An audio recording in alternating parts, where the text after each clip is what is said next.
Hindi bababa sa 1,000 firearms sa mga armas ang nakumpiska ng PNP sa rehiyon ng Caraga.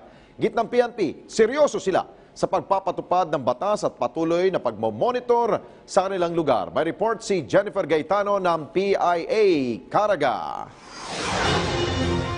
Sa pinaigting na kampanya at mas pinalawak pang security measures ng PNP, lalo na sa pagtugi sa mga wanted persons ng Caraga Region, may 540 nahuli ng PNP mula January 13 hanggang March 29 ngayong taon. Kasabay nito ay ang pagkumpiska rin ng may 1,027 firearms mula sa isinagawang police operations. 89 rito ay nakumpiska nang ipatupad ang COMELEC gun ban habang 75 violators din ang naaresto. Ayon kay PNP Caraga Regional Director Police Brigadier General Gilberto D.C. Cruz, na i-turnover na sa PNP ang mahigit 800 armas. Ito yung ginagawa namin, yung atok.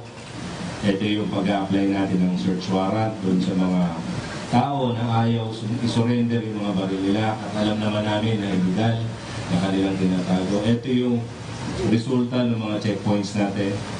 Ito yung resulta ng mga police operations natin against criminal groups and even yung tinatawag nilang private armed groups. Napag-alaman din na sa 938 firearms, 39 nito ay sinurrender ng mga political aspirants. May paalala naman ang PNP Caraga sa lahat ng gun owners. So, what we are trying to show our community right now is ang ginagawa natin is to prevent serious crimes to happen, to prevent na mangibabaw yung fear at yung takot ang mangibabaw dahil sa paggamit ng mga baril.